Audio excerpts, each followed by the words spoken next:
बहुत से मसीही परिवारों में भी ये शाप है। बहुत से मसीही लोगों को शाप में घिरे हुए हम देखते हैं, क्योंकि शाप को जान नहीं पाते हैं, उससे छुटकारा पाने का मार्ग नहीं जानते हैं, इसलिए शाप के कारण बीमारियों की चपेट में आते हैं। शाप से होने वाला नुकसान, हानि, कर्ज की समस्या से हमेशा उदास रहते हैं। मेरे प्रिय मित्रों, इसके चंगुल से मनुष्य को निकालकर शाप को आशीष में बदलने के लिए यीशु क्रूस पर शापित हुए।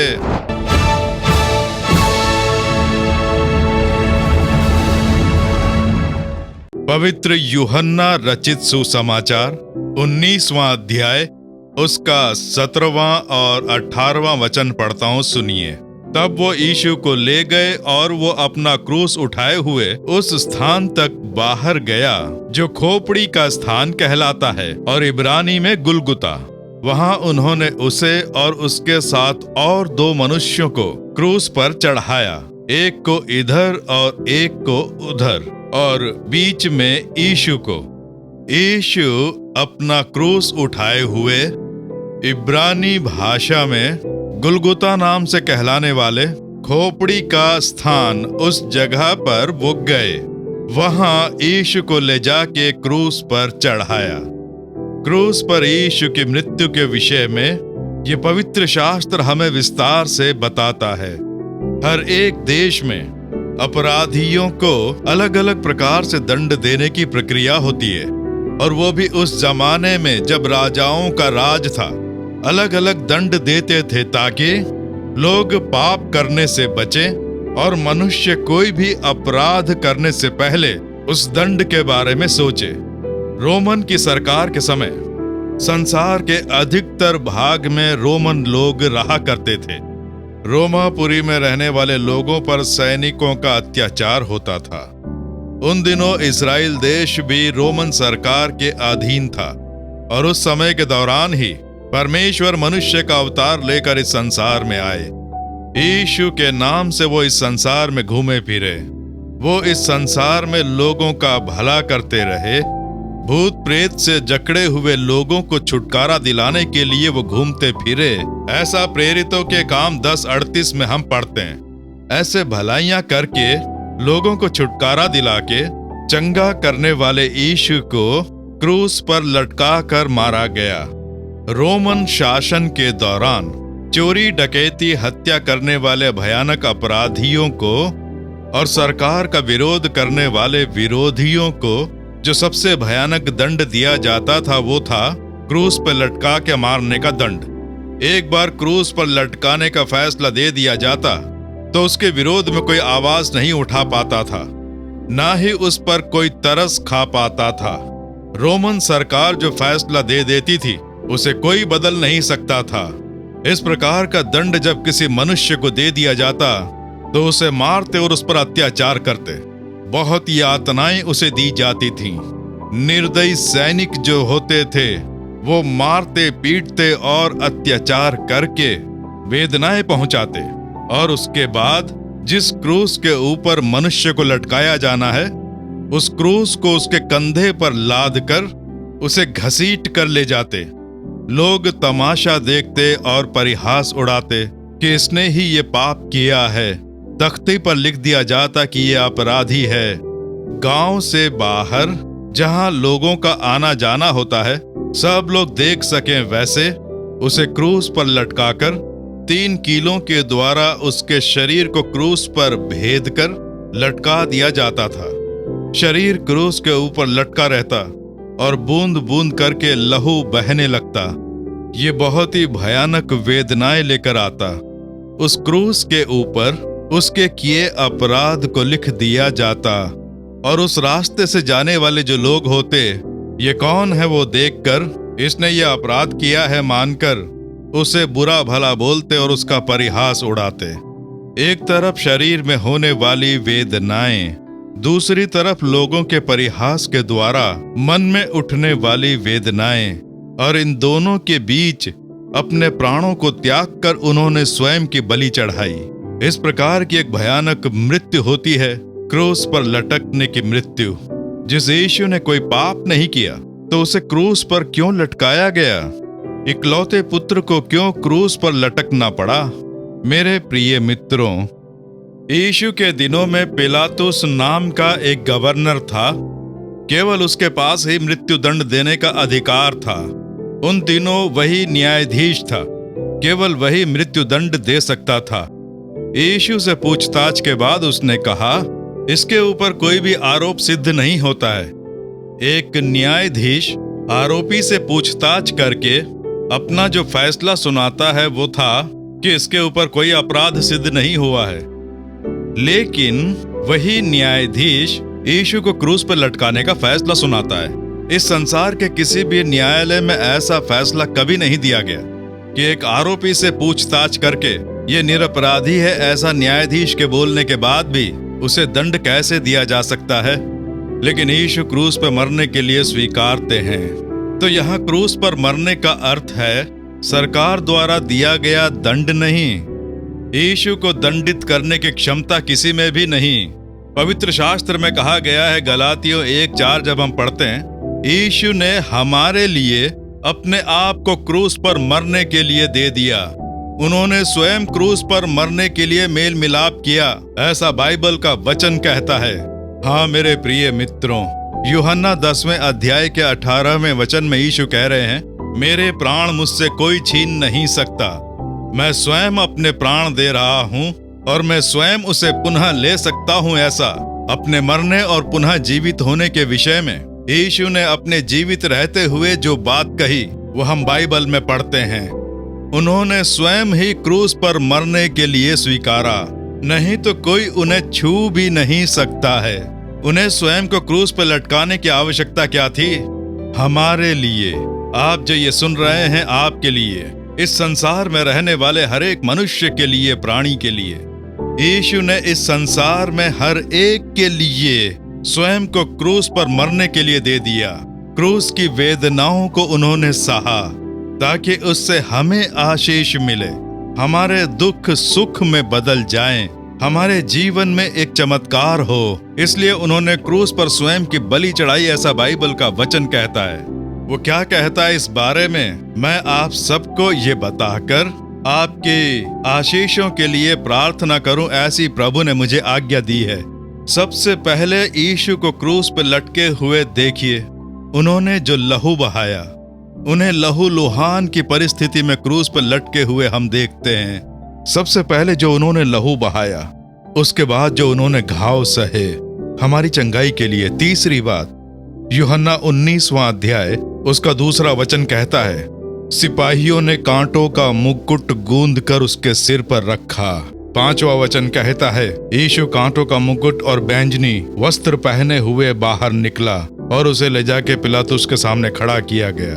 कांटों का मुकुट, उन्होंने सिर पर कांटों का मुकुट पहना। यीशु के आगे और पीछे रोमन शासन के दौरान हजारों की संख्या में लोगों को क्रूस पर लटकाकर मार दिया गया, लेकिन इतिहास में कभी किसी के सर पर कांटों का मुकुट नहीं रखा गया। कांटों का मुकुट रखने की प्रथा नहीं थी, क्रूस पर लटका देते थे, बस इतना ही। किसी के सिर पर कांटों का मुकुट नहीं रखा गया। लेकिन वहां पर जो योद्धा थे, यीशु का परिहास उड़ाएंगे ऐसा सोचकर कि इसे यहूदियों का राजा माना जाता है, राजा कैसा दिखता है बोलकर अपमान करने के लिए एक कांटों का मुकुट गूंद कर उनके सिर पर रखकर सरिये से मार कर बैठाया। वो साधारण कांटे नहीं थे, पिना क्रिस्टी नाम के नुकीले और बहुत ही जहरीले कांटे, कील जैसे दिखेंगे। अभी भी इस्राएल देश जाएं तो आप वो देख सकते हैं, वो कांटे कीलों की तरह होते हैं। जब वो कांटे सिर में चुभते हैं तो उसमें जो जहर होता है वह खून में मिल जाता है और पूरे शरीर में उससे वेदना होती है। तो बहुत ही जहरीले कांटे, उनके सिर पर कांटों के 17 घाव थे, ऐसा इतिहास में कहा गया है। 17 कांटे उनके सिर में चुभाए गए थे, इस तरह से कहा गया है। तो वो कांटों का मुकुट क्यों पहना? क्यों केवल उनके सिर पर कांटों का मुकुट रखा गया? ये सब अकस्मात नहीं हुआ, परमेश्वर की योजना थी। कांटे क्या दर्शाते हैं? शाप दर्शाते हैं।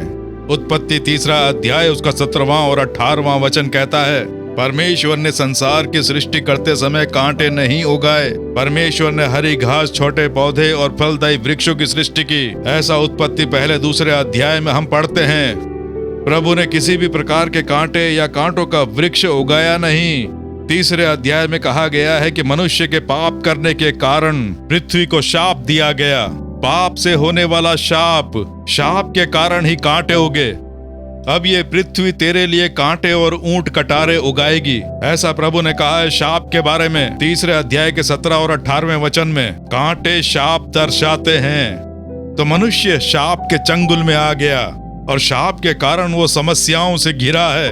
ये जो शाप है बुरी तरह से अनेक लोगों का जीवन नष्ट कर रहा है। कुछ लोग कहा करते हैं कि कांटों की तरह चुभता है। ऐसा लगता है कि मैं कांटों के बीच घिरा हुआ हूँ, न इस तरफ झुक पाता हूँ, न उस तरफ झुक पाता हूँ। इस तरफ भी समस्या, उस तरफ भी समस्या, इस तरफ बीमारी, उस तरफ कर्ज की समस्या, इस तरफ पति से समस्या है, उस तरफ बच्चों से समस्या है, इस तरफ पत्नी से समस्या है, उस तरफ सास से समस्या है, इस तरफ नौकरी की समस्या। चारों तरफ से घिरकर शांति ही छिन गई है। कुछ समझ में नहीं आ रहा है। ऐसा लगता है जैसे मैं कांटों के बीच घिरा हूँ।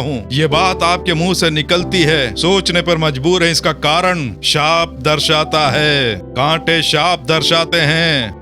आज बहुत से लोगों का जीवन कांटों के बीच में घिरा हुआ है। न सुख है, न शांति है। परिवार में देखें तो आशीष नहीं है। व्यवस्था विवरण 28वां अध्याय उसके 15वें वचन से 68वें वचन तक पढ़कर देखेंगे तो पवित्र शास्त्र में शाप के विषय में विस्तार से बताया है। पहले 14 वचन प्रभु ने मनुष्य के लिए जो परिपूर्ण आशीष रखी है उसके बारे में बताते हैं। लेकिन उसी के साथ साथ कोई यदि प्रभु की आज्ञा का उल्लंघन करता है और अंधविश्वास को स्थान देता है तो उस कारण शाप आता है, उसे शापित करता है, ऐसा पवित्र शास्त्र में कहा गया है। और उस शाप में ही आप पढ़कर देखिए आज मनुष्य के साथ जो हो रहा है, कैसे सारी समस्याओं का सामना करना पड़ रहा है। बार बार आने वाली बीमारियां, बार बार हर कार्य में नुकसान का सामना करना पड़ता है, बार बार हर कार्य में असफलताएं, धोखाधड़ी, रुकावटें, सुख शांति नहीं, घर में आओ तो आशीष नहीं, पैसे आते हैं उसमें कोई खुशी नहीं, उतनी कमाई नहीं, ऊपर से कर्ज की समस्या, हर समय घर में झगड़े, घर एक नर्क की तरह लगता है, शांति से रह नहीं पाते हैं, मन में उलझन, डिप्रेशन। शाप के कारण ही ये सारे असर होते हैं। शाप के कारण बीमारियां आती हैं। ये बाइबल का वचन कहता है। इसीलिए तो इलाज कराने पर भी पूर्ण छुटकारा नहीं मिलता है। बहुत से मसीही परिवारों में भी ये शाप है। बहुत से मसीही लोगों को शाप में घिरे हुए हम देखते हैं, क्योंकि शाप को जान नहीं पाते हैं, उससे छुटकारा पाने का मार्ग नहीं जानते हैं। इसलिए शाप के कारण बीमारियों की चपेट में आते हैं। शाप से होने वाला नुकसान, हानि, कर्ज की समस्या से हमेशा उदास रहते हैं। मेरे प्रिय मित्रों, इसके चंगुल से मनुष्य को निकालकर शाप को आशीष में बदलने के लिए यीशु क्रूस पर शापित हुए। गलातियों 3:13 कहता है, यीशु हमारे लिए क्रूस पर शापित हुए, हमें शाप से छुटकारा दिलाने के लिए। कई पाप शाप में बदल जाते हैं। समाज को हानि पहुंचाने वाले पाप, व्यक्तिगत रूप के पाप अलग हैं, लेकिन कुछ पाप शाप में बदल जाते हैं। लहू बहाना, बिना किसी अपराध के लहू बहाना, समाज को हानि पहुंचाने वाले कुकर्मी कार्य करना, वो शाप में बदल जाता है। मिलावट करना, तराजू में कम तोलना, समाज में लोगों के बीच स्वार्थी जीवन जीने के लिए हम जो कार्य करते हैं वो पाप कहलाते हैं। दूसरे लोगों को हानि पहुंचाकर हम जो जीवन व्यतीत करते हैं और दूसरों के लिए पाप करते हैं वो शाप में बदल जाते हैं। परमेश्वर को दुख पहुंचाने वाले जो पाप हैं वो शाप में बदल जाते हैं। हाँ प्रिय बंधु, मेरे रिश्तेदार जो कि गैर मसीही हैं, जब भी मैं जाता हूं तो वो आते हैं और आकर मुझसे कहते हैं कि हमारे शाप बदलने के लिए अपने यीशु मसीह से जरा प्रार्थना कर। आज भी कहते हैं, मजाक में नहीं, सीरियसली कहते हैं। शाप के कारण परिवार में शांति छिन जाती है, इसलिए वो आकर कहते हैं कि यीशु मसीह से प्रार्थना करो। क्या उन्होंने प्रार्थनाएं नहीं की होंगी, मन्नतें नहीं मांगी होंगी, कितनी ही पूजाएं की होंगी, पर छुटकारा नहीं मिला, समस्या से बाहर नहीं निकल पाए।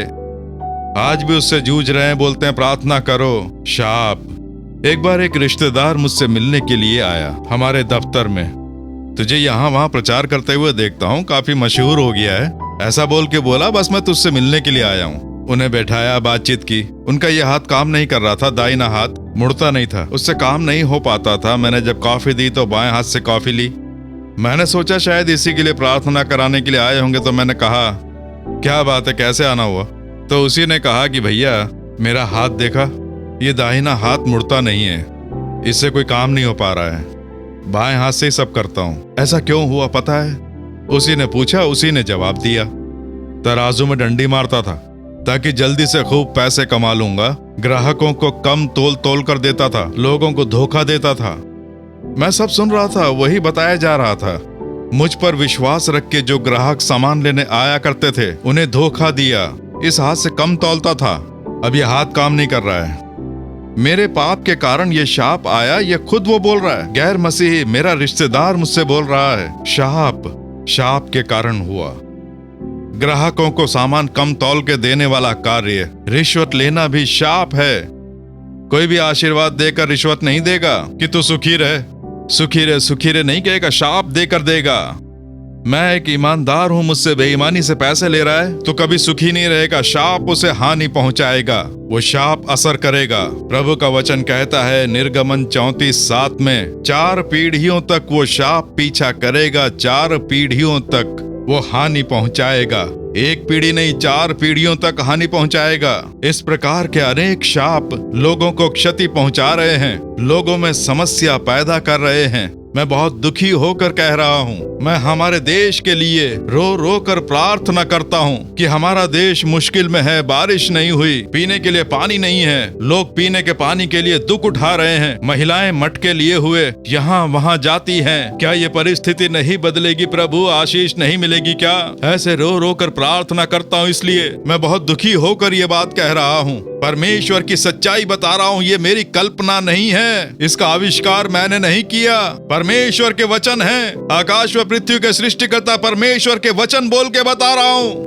ये जो वचन है, पवित्र शास्त्र के इन वचनों के अनुसार ही आज संसार में ये सारे कार्य हो रहे हैं। पवित्र शास्त्र में कहे अनुसार ही आज ये सब संसार में हो रहा है। ये सच है, ये सत्य है। इन वचनों की बराबरी में इस संसार में कुछ नहीं है। परमेश्वर के वचन में बोल रहा हूँ। आज शाप से छुटकारा पाने का एक ही मार्ग है, क्रूस पर हमारे लिए शापित हुए यीशु, हमारे लिए शापित हुए।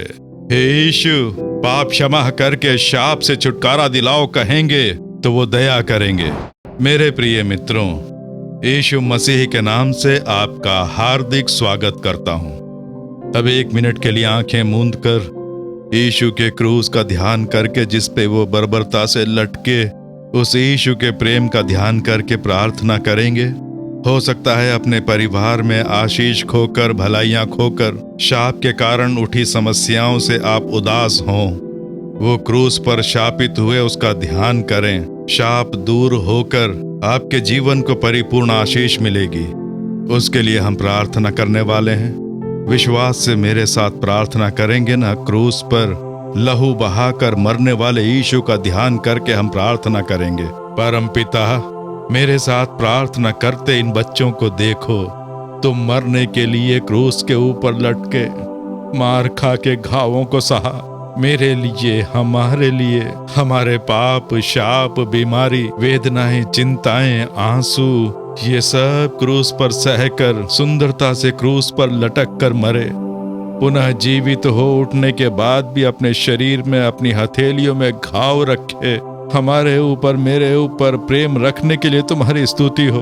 परम पिता, क्षमा करो, दया करो, कृपा करो, चंगा करो, छुटकारा प्रदान करो। ये रोकर इस समय प्रार्थना कर रहे हैं, तुम्हारे बच्चों की सहायता करो प्रभु। यीशु मसीह का लहू समस्त पापों को धोकर शुद्ध बनाता है। इस वचन अनुसार तुम्हारे लहू का सामर्थ्य इनमें उतर कर आए। पाप क्षमा करो, पापों के जो बंधन हैं उससे छुटकारा दिलाकर इन बच्चों को प्रसन्न करो। यीशु मसीह के लहू का सामर्थ्य इन्हें स्पर्श करे।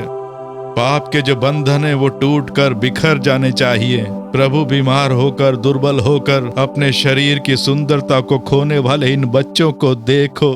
तुम्हारे घावों से हम चंगे होते हैं, ऐसा हम पढ़ते हैं। अपने घाव वाले हाथों से छुओ, समस्त बीमारियां यीशु के नाम से दूर हो जाएं, समस्त दुर्बलताएं यीशु के नाम से दूर हो जाएं। शरीर को क्षति पहुंचा के सुंदरता को नष्ट करने वाली नासूर बीमारी, कैंसर की बीमारी, प्रभु शरीर को नुकसान पहुंचाने वाली नासूर बीमारी यीशु के नाम से दूर हो जाए। अपने घाव वाले हाथों से छूकर इन्हें अद्भुत चंगाई प्रदान करो। परिवार में प्रभु पैसों की आवश्यकता, संकट, कर्ज की समस्या, निंदाएं, अपमान जो ये बोल रहे हैं, इनके जीवन में दुख लाने वाली सारी समस्याओं को तुम क्रूस पर ढो चुके हो। उसका ध्यान कराओ पिता, अपने सामर्थ्यशाली हाथों से छुओ, सारी समस्याएं दूर हो जाएं, इनके लिए चमत्कार हो, आवश्यकताओं की पूर्ति करके चमत्कार करके इन्हें प्रसन्न करो। कलवरी क्रूस पर इनके लिए तुम मरे, उसका ध्यान करा के हर एक को यीशु आशीष दो। आशीष देने वाले तुम्हारे प्रेम के लिए स्तुति हो, स्तुति हो। यीशु मसीह के नाम से प्रार्थना कर रहे हैं परम पिता, आमीन, आमीन। मेरे प्रिय मित्रों, प्रभु ने आपकी प्रार्थना सुनी, आपके लिए चमत्कार भी कर दिया। यीशु ने क्रूस पर जो लहू बहाया, जो अत्याचार सहे, हमेशा उनका ध्यान करके प्रभु को धन्य कहें। यीशु ने जो क्रूस पर अत्याचार सहे, जो दुख सहे, आप उनका ध्यान कर करके, यीशु ने जो क्रूस पर आशीष पाई, वही आप भी पा सकते हैं, संतुष्ट रह सकते हैं। सदा यीशु की आशीष आप पर बनी रहे, आमीन। For further details and prayer support, contact Jesus Redeems Ministries, Nallumavadi, Tuticorin District, 628211. Our phone number 04435454545. Email info@jesusredeems.org. Our website www.jesusredeems.com. God bless you.